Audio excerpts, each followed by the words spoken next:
Thanks for making a big phone. All right, bring this City of Las Vegas recommended committee meeting to order. Madam Clerk has the meeting in person. Appropriate state school meeting law. First agenda item, actually that was the first agenda item calling the meeting to order. Second agenda item, we are in compliance with the open meeting law.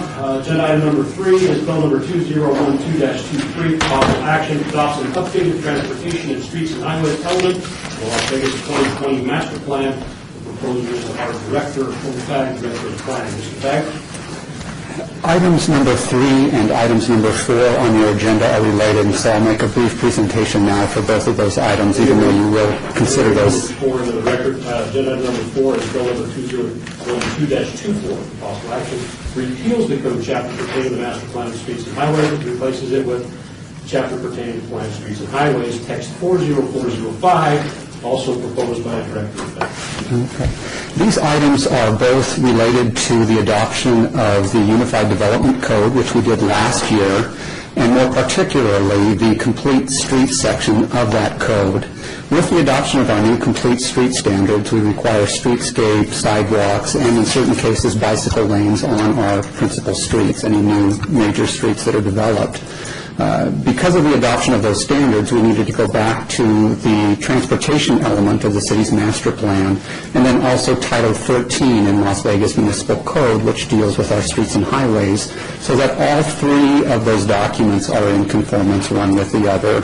So again, the principal purpose of both of these items on your agenda today is to reflect the changes that we made to our Unified Development Code relative to our complete street standards. In addition, we've also added some clarifying language to both documents, the transportation element and Title 13, relative to how those items are amended, and more specifically, the master plan of streets and highways, where we change the either designation of the streets or realignments of those streets. We've specified the method for doing that clearly in both of those documents. And so with that, we would request your approval. I might also note that I received an email from the Home Builders Association this morning saying that since they helped us develop the complete street standards, they're also in support of these 2 items on the agenda. Very well. Councilor Leonard, anyone have any questions? Thank you. In a general sense,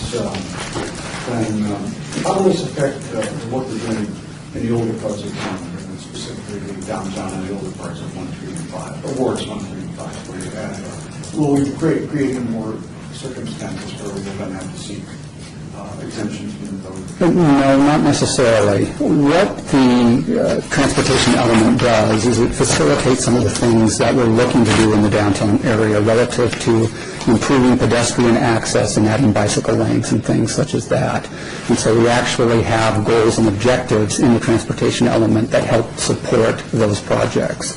But no, it doesn't require any additional waivers for existing streets. It would, and I'm just going to hypothetically say if in a place where a building is built, the old rules, and maybe the new plan calls for a different kind of right-of-way, not necessarily a different kind of right-of-way, but a walkability standard, and maybe it could require a giveaway, a large giveaway of property or somewhere or another, making it more accessible to walkers, but on the other hand, maybe limiting the size of the business and the ability of the business to conform. The language that we have in the complete streets section applies to new streets that are being developed.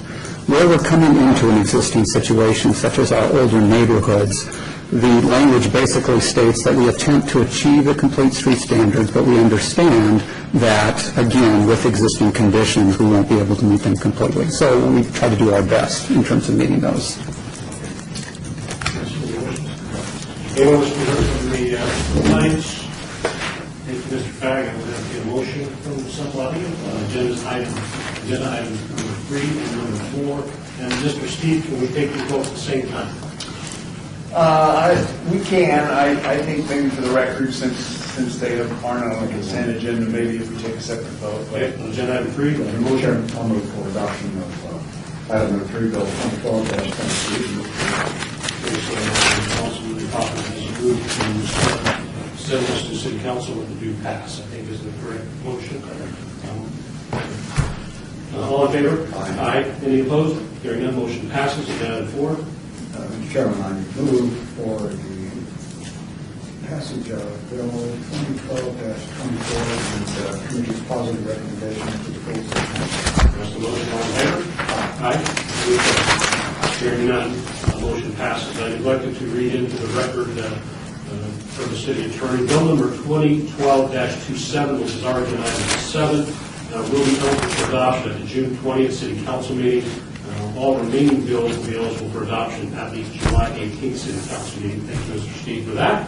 Moving on to agenda item number 5, which is bill number 2012-25, for possible action, adopt an updated conservation element of Las Vegas 2020 master plan. Record tag is yours. Members of the recommending committee, as you're aware, you have seen the conservation element and approved it at your May 2nd meeting. We have a two-step process for adopting our updated elements in the city's master plan. That is, first, they go forward to city council as a general plan amendment and are approved, and then secondly, we follow behind with an ordinance to adopt the element. And so that's all we're doing today, is just adopting the element, and staff would request your approval of this ordinance. Could you restate, thanks, President. Could you restate the meaning of conservation element? The conservation element is required by Nevada revised statutes, and it has a number of topics that it needs to address relative to air quality, water quality, solid waste disposal, etc.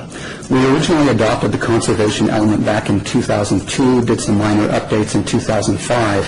However, since 2005, City Council has adopted a number of resolutions relative to sustainability that had never been incorporated into the city's master plan.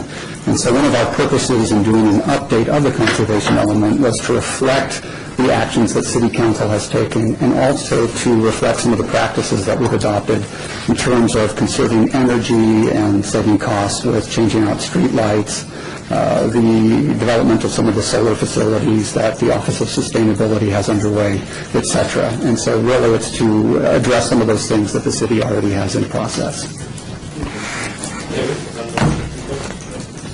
Anyone wish to be heard on this item? Hearing none, I will entertain a motion. Move adoption, move the positive vote on bill number 2012-25 and its referral to the full council for approval. There's the motion. All in favor? Aye. Any opposed? Hearing none, motion passes with pass referral to the city council. Moving on to agenda item number 6. This is bill number 2012-26. For possible action, it extends on a temporary basis the display periods for temporary special event signs, sponsored by myself, Councilman Steve Ross, and I'll turn the time over to Mr. Steve. Or Mr. Fad. We lost it. They'll go merge it together and restart. Something like that.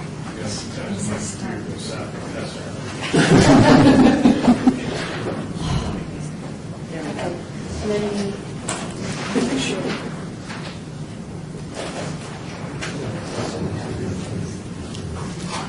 Okay. Don't need to make them over, it's good. No, we're good. Okay. We're on agenda item number 6. Turn the time over to Mr. Fagg, our Director of Planning. From Fagg, Director of Planning. On this particular bill, we have had a number of briefings in City Council relative to potentially extending the time frame that we allow temporary signs or banners to be displayed. Under the current code, we allow a maximum of 4 times per year and a total aggregate time of display of 60 days. What is being proposed before you today is 2 different time frames depending on the business. The way that we have this drafted is that for existing businesses, which means any business that has been operational for more than a year, would be allowed to display temporary signs up to 6 times per year for a maximum aggregate of 120 days. And then for new businesses, which we define as a business that has taken out its business license less than a year from the date of application for the sign, they would be allowed 8 times per year with a total aggregate time of 180 days. There is a sunset provision in the language of the ordinance that essentially reverts back to the original requirements after July 1st of 2014 and does not require any further action of City Council. And so the extended time frames that I've just mentioned would be valid for a period of approximately 2 years, and then any sign permits for temporary signs issued after that date would go under the existing standard of 4 times 60 days. And if I may, as I'm sponsoring this bill, it's been very difficult for new and existing businesses to advertise accordingly and help them maintain some kind of presence in this community, especially through these economic times. So I want to express my appreciation to you for, and to you, Val, for working very closely with me and the council members, as there are some concerns in wards 1, 3, and 5 with temporary signs. That's the point of the sunset, is to help these businesses, the new and existing businesses, stay alive and earn a dollar and keep people employed. So those are my comments. Val, do you need to add into that? No. This is, anybody who wishes to be heard on this, I will recognize a letter. Councilman? I was having a question here. I'm Yeah, not sure which one is the right person. Maybe you're the one person to answer. Councilman? What's the purpose of having different sign periods for new versus old businesses? Okay. The purpose is that new businesses sometimes require some additional advertising to get off the ground. And it was basically to acknowledge that as they are just starting, perhaps that they need some additional advertising opportunities. And so for that reason, you'll see the time frame is an additional 60 days for new businesses. What is the difference in the scheme of things of businesses 2 years old and struggling versus one that's new and probably struggling too? And they're side by side.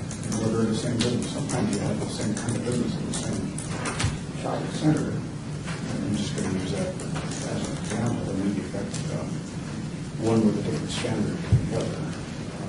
One could have been 10 years, not 6 months. But the idea is, do we need to have a different standard for old versus new? Is there a problem in terms of getting this far? We have no, this much.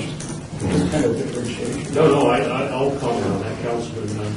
Because of the continuing issues that exist in wards 1, 3, and 5, with some existing businesses abusing sign privileges and these temporary signs and banners, this was a meeting in the middle of the road, if you will, certainly with Councilman Tarkanian and issues that she has in several of her main thoroughfares. You too may have some of those issues in your ward. I think Councilman Beers and myself have less of those issues. But nonetheless, it was a meeting in the middle. I'm trying to make it easier for businesses. I think the city's trying to make it easier for businesses to exist, to be successful.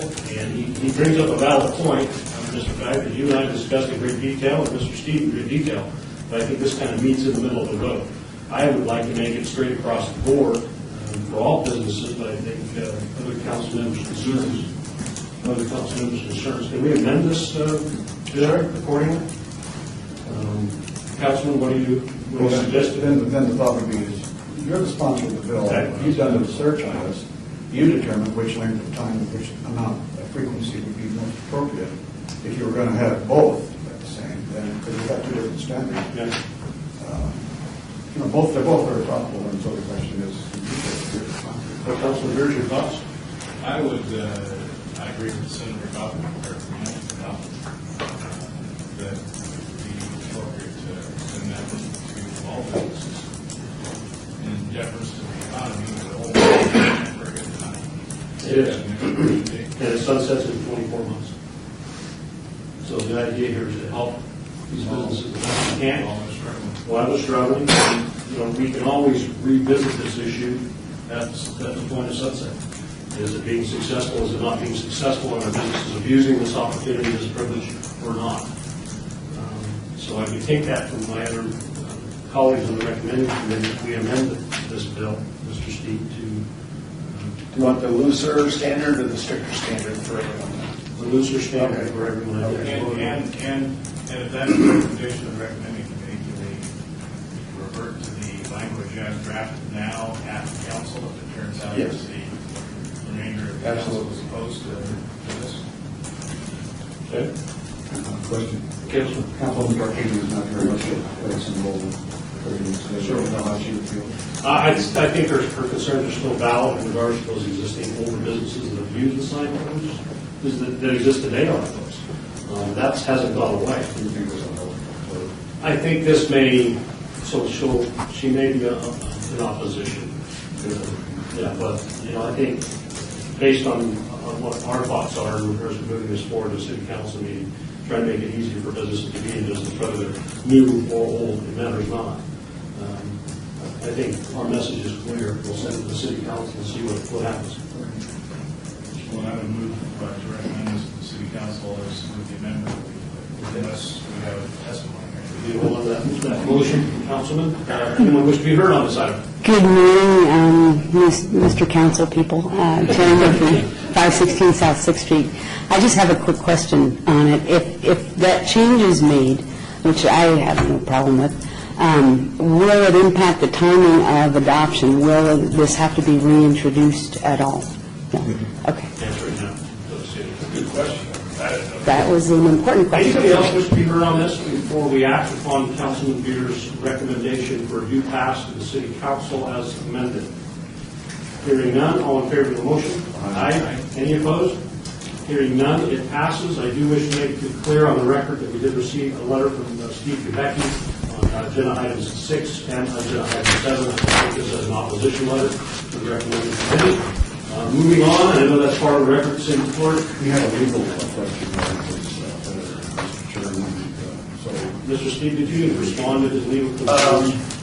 If his concern on this item was the failure of this to be presented to the Planning Commission first, the default is that the text amendments to Title 19 go to the Planning Commission. There is a relief valve for states except for immediate concerns with public health, safety, or general welfare dictate otherwise. In the past, there has also been a history of not taking it to the Planning Commission, not only because of some urgency, but because something is a temporary matter and won't find itself into the permanent text in Title 19. Perhaps we should take this to the Planning Commission, but I think it's within the discretion for this particular item, it being a temporary measure and not becoming a permanent part of Title 19, that it would that sunsetted, that would go directly to council.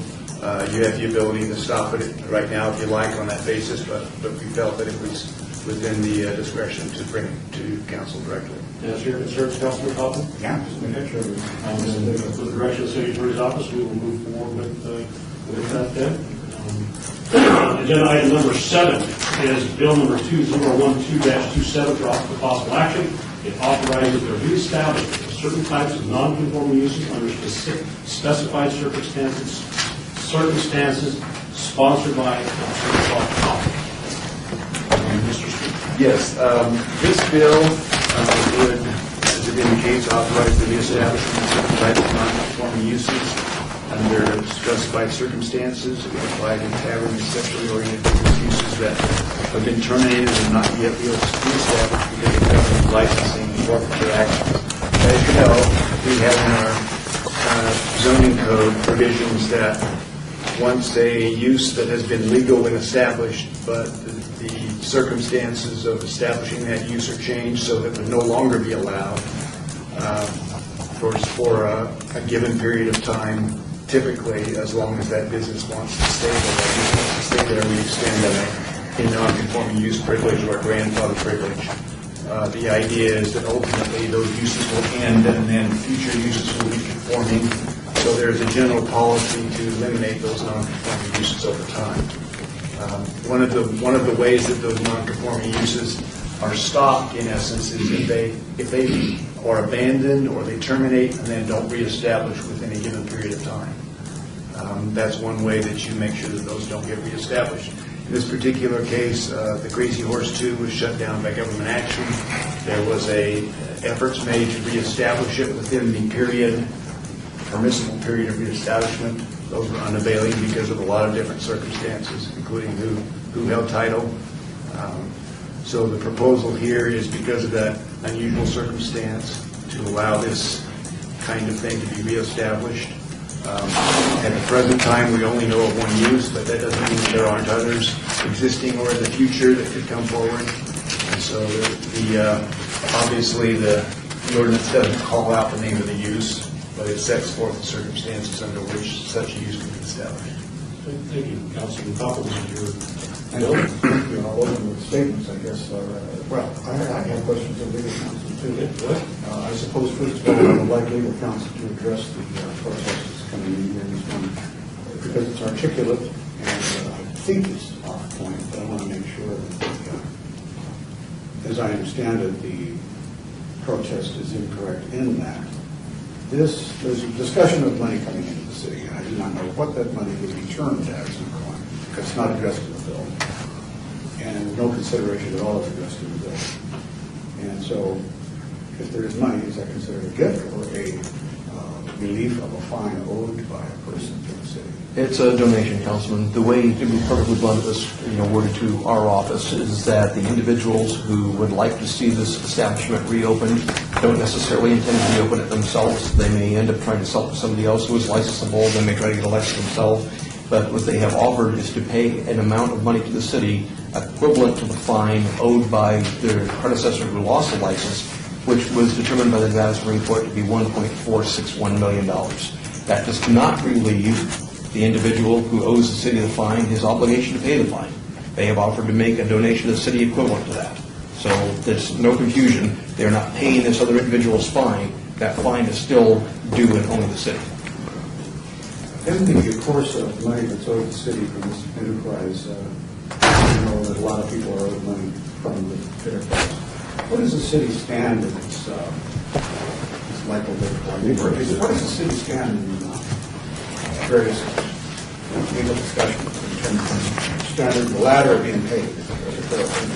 Perhaps I could go back in time when the location of the Crazy Horse 2 was owned by the federal government, by the U.S. Marshal's Office. It was anticipated that that was the only asset, the only significant asset that could be located by the federal government. It was anticipated that it would be sold and that the money from that sale would be distributed. The federal court issued an order at that point in time listing the priorities of which individuals would receive those kinds of money. The city was fairly far down on the list, number 6 or 7 on the list, if I recall correctly. I think back then there was a lot of speculation as to what the building was worth and what it might have sold for. Numbers were being thrown out anywhere between $35 and $45 million. If any of those numbers were realistic, it was not very realistic that even then there'd be enough money to reach us at number 6 or 7 priority. After the property sold, the priorities established by the federal court were dissolved. There's no longer any priority set. So I guess the chances of the city ever collecting this fine right now are, in my estimation, pretty slim. Go ahead. In the same protest letter that came in on item 6, the principles stated, how do they fit the item 7? Notice necessity for a time commission first.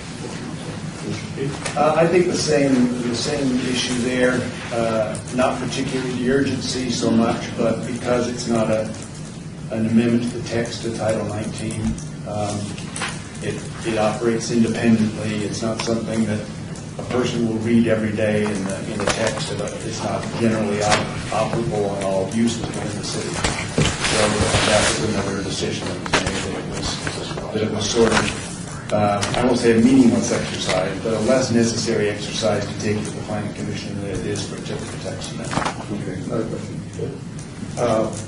I know this is really tightly drawn.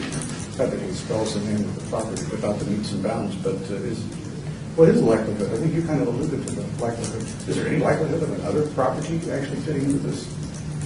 Well, it might be slim, but is it none?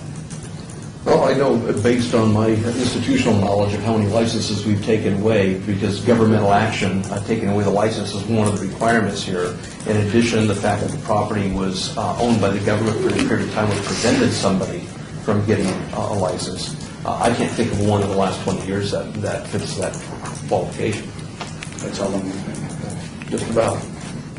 And that you bring up a good point, Councilman, because this agenda item we recommend it, maybe doesn't specifically address the Crazy Horse. It is open to other businesses as well. I just want to point that out. The discussion started moving off of what the agenda item is, and has nothing really to do with it specifically. It's not what's not there sometimes, we have to ask the question.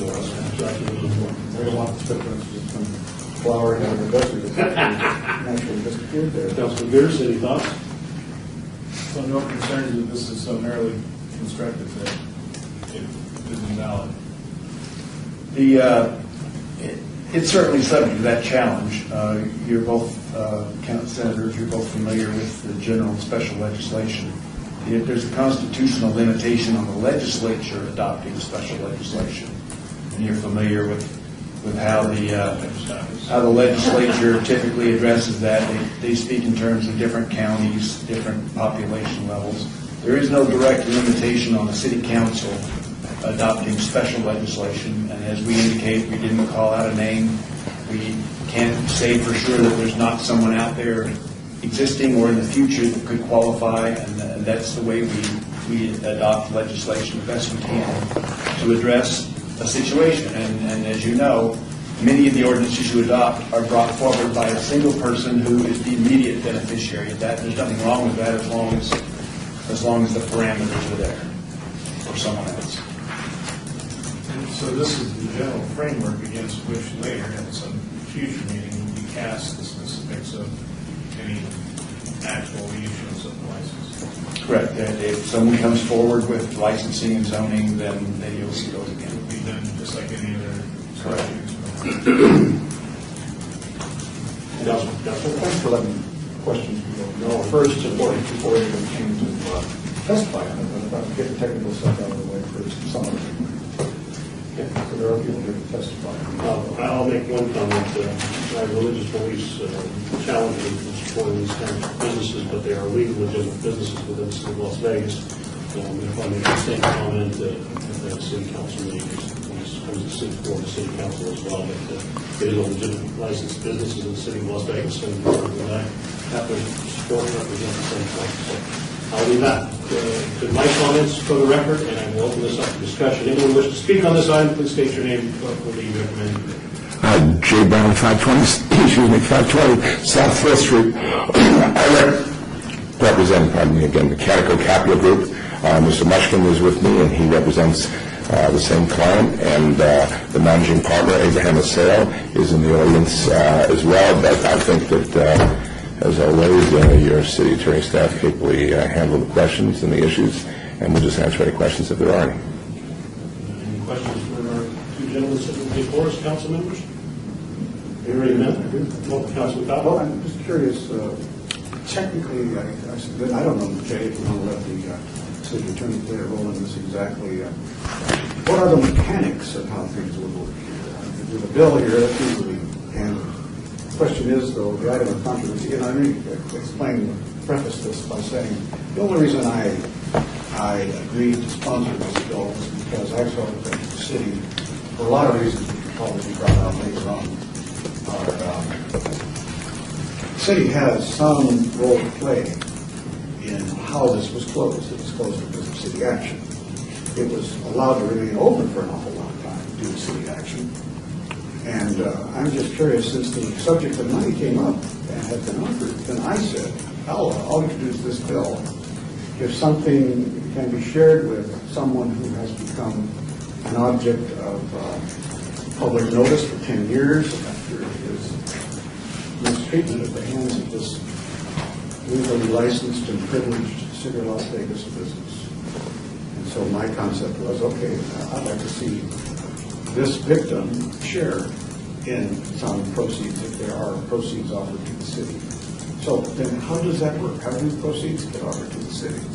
You've said earlier it's a donation council. So how do we set the donation amount? Who sets the donation amount? The council? No, it's up to the council. The offer that was made by Mr. Brown's client was to pay a fine equivalent to that imposed on Mr. Rizzo, which originally by the city council was $2.1 million. That was determined based on the number of days involved in the racketeering conspiracy in the federal indictment. After the fine was imposed at $2.1 million, it's $1,000 a day times 2,100 days or whatever it was. That's how they got to the number. The counsel for Mr. Rislow challenged the fine in district court, arguing that what Mr. Rislow pled to was a number of days shorter than those in the indictment, and that the fine could only be based on the number of days he actually admitted to, not the number of days alleged in the indictment, which were 1,461 days, which brings you to the $1.461 million number. The district court agreed with that analysis. We appealed to the Nevada Supreme Court. The Nevada Supreme Court agreed with that analysis. So that's the fine. So there are three possible numbers, and I have briefed everybody on this. You keep saying it's fine, I want to make sure that it's, now, It is a fine against Mr. Rislow for his actions, the criminal activity associated with operating the Crazy Horse 2. That fine is today uncollected, and even though the city will receive an amount equivalent to that, it still remains a fine on the books. He still owes it to us, and this does not satisfy his obligation. yeah, more questions. Mechanically, then how do you propose to make this work? It's my understanding that there's an escrow account set up where $1.461 million has been deposited, and upon adoption of this ordinance by the city council, that money will be transferred to the city treasury. Yes, so, council, in your opinion, could be, the council does have the authority to set the amount of donation and also determine the terms for disbursement from the escrow account? I don't know if to set the terms of the donation. I think this is one of those where they have made an offer. It's a pretty firm offer. If you want to take it, that's fine. If you don't want it, that's fine. As far as disbursement, it will be placed into the general fund of the city treasury. And all monies placed into the general fund of the city treasuries have the same limitations as any other tax dollar that you collect on residential property or sales tax or anything else. It can only be used for the public purpose of the citizens of the city of Las Vegas. And that will restrict that money to whatever normally would be, whatever normal restrictions that apply to the general fund apply to this money. To hit the nail on the head with respect to trying to share that money with somebody else who might have been wronged as a result of actions at the Crazy Horse, that's not possible any more than it would be to settle any other civil lawsuit. That may be wrong, may feel wrong, but it's not an appropriate use of taxpayer money to spend general fund money on something like that. Well, I can agree with you on that, Mr. Council, and I've always agreed with you on that issue, but the question is this amount of money already in escrow? Yes, sir. But if the council chooses to set an amount of money, it can, correct? It can say, we want you to put $735,000 into escrow. So there's no council action. That check came in apparently voluntarily and unknown to the council. It has come in due to the generosity of people looking for passage of this. Right. Well, in fact, I had that discussion with Mr. Brown yesterday. The city has not signed off on any escrow instructions or anything. This is a unilateral offer from Mr. Brown's clients to make this donation to the city. I guess if I'm trying to understand your question, since $1.461 million has already been deposited, are you suggesting an additional amount be deposited in addition to 1.461, or some other instructions be given? Well, this process is moving ahead of the council. The deposit of money and the determination as to the disposition of the money is moving ahead of the council's determination. The council has not decided on, in fact, how much of a gift it would be willing to accept. It's starting to sound like something unsavory here if we receive money in advance of a vote. Actually, you haven't. Like I say, it's in an escrow account. And they're probably, to be honest with you, the escrow account wasn't even my idea. It was Mr. Brown's client's idea, because I think they wanted to give the city some assurance that what they offered, they were absolutely willing to produce and would not be able to back out of if the legislation passed. The city has not accepted that. We have just said, this is the offer. We're getting it to the council in the form that was given to us. Staff was offered $1.461 million. Council was briefed on that number. Management was briefed on that number. My staff was briefed on that number. That's the number that we're bringing to you as an offer. If there's some other thing you want to do with it, that is completely within the purview of the council. And I think, if I may interject myself here, again, we're just not the path from what this agenda item is. I think council made valid questions and valid points, but I think that has to be determined at the council level. My understanding and take of this, and I know you might comment to council members, is this: that fine to Mr. Ruzzolo exists. This is not the fine. They are satisfying that dollar amount, any donation to the city of Las Vegas for this item. Mr. Ruzzolo is still under, is still responsible for that same dollar amount and that same existing fine. That's not going away by the actions of this recommending committee or the city council when this goes to city council on June 20th. So I just want to make that clear for the record. That's correct. And Councilman Coppel's questions and concerns are how we receive this donation and how it is divvied up, if you will, at the council's pleasure. Certainly not at the recommending committee's pleasure, but at the council's pleasure on June 20th. I just want to state unequivocally, staff has not committed to anything on this issue other than to get this number to the council in the form of this bill, let you make the decision to take it or not by way of passing the bill or not. If the monies are accepted by the city and they are put into the general fund, there is no commitment by any staff member of the city as to how they're going to be spent. My observation was only how they couldn't be spent, not what you could do with it. Thank you for that. Which I agree with Mr. Chairman with on this assessment of the law. I think he's right on that. But since this is outside the law, this is really a different kind of animal. My contention would be that in escrow to the city of Las Vegas, a sum of $735,000 is appropriate and certainly more than adequate for the city's compensation. It's a donation, it's not fine, so this council does not have to recognize any action of a previous council. On the other hand, an amount, an equal amount, placed in escrow for the benefit of the foundation, which has been set up and established, a legitimate foundation. It's been set up under the proper rules for many years now. And an equal amount of money be placed into that foundation in escrow to be held for some time. I mean, both these amounts should not be accepted, I think, until in fact the council has truly passed this bill, and that in fact all the requirements of the city are met. And that's to protect the people who are offering this to. We don't want to take the money and show it bill. We can do that. Well, what do you say? You're right on. Councilman Pierce? Do you have any comment on my part? Well, first of all, there is really no escrow. In good faith, we just put the money up with Chicago Title. Just as the city attorney accurately said, we wanted to show good faith before this matter came to you that we really were going to put up the money and not waste the council's time. Okay? So there's nothing, the city assigned nothing. We just put it up in our own account at Chicago Title to show good faith. And you have no trouble setting up two escrow accounts? We'll do it, as long as the total is the 1461, we'll do whatever the city council wants.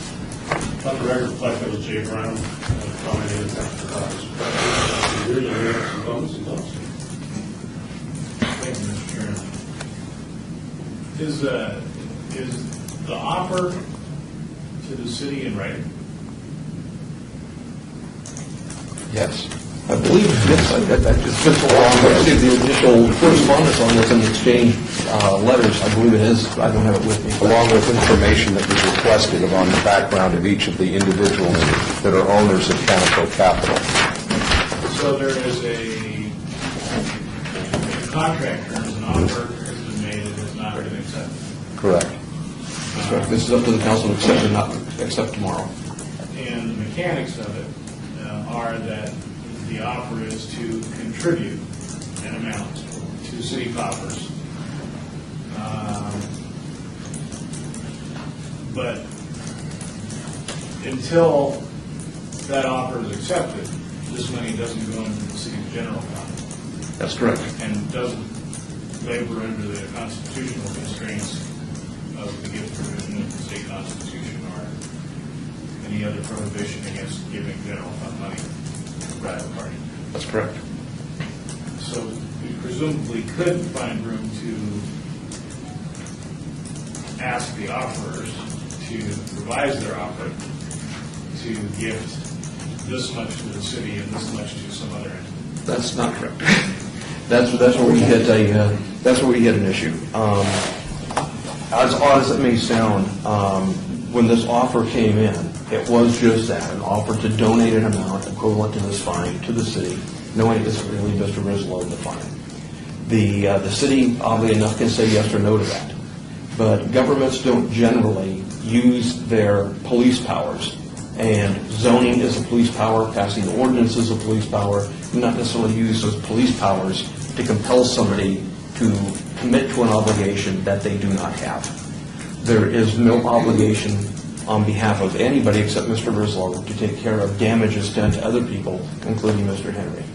To use your governmental power to say, we will accept a donation from the city in exchange for this is different than saying, we would like you to satisfy a private obligation in exchange for our using our governmental powers to adopt this ordinance. I think those are very distinctly different things, and I would advise against the latter. So that wouldn't, should the offer be withdrawn prior to our accepting it, and another offer be made, just as any payment from the offer in the city does not absolve Grislow's liabilities, there's nothing to do with Grislow. Any other payment that they made wouldn't satisfy any other of Grislow's obligations. That's correct. Any payments made by Mr. Brown's This claims? isn't about Grislow's obligation. I think that was kind of a measuring stick to determine the offer, the amount of the offer. But beyond that, there's no relationship to the Grislow liability. That's correct. To many other people besides the city of Las Vegas. So if the offerer were to offer instead a new offer that we would like to contribute this there and that there, if that happens, we're not guiding them to do that. If there were some completely at arm's length transaction, theoretically, that's probably accurate. And I would suggest too, to this recommending committee and to the legal counsel, that this is probably a discussion for the full council, should when this item is moved in that direction, because these decisions we make the council on tomorrow's meeting. So, And I would like on the record just to reserve the right to have an attorney-client briefing with each of you on this subject before tomorrow's meeting, individually. I'll also note for the record that was Michael Mushkin. Did I pronounce that correctly? Yes, sir. Who spoke earlier on the council members asked this question. Is there any more comment from the public on this item? Hearing none, I think council members, we have an understanding of where we're going and what this means. I think if I'm let me seek your guidance. I'll make a motion to have the councilman here.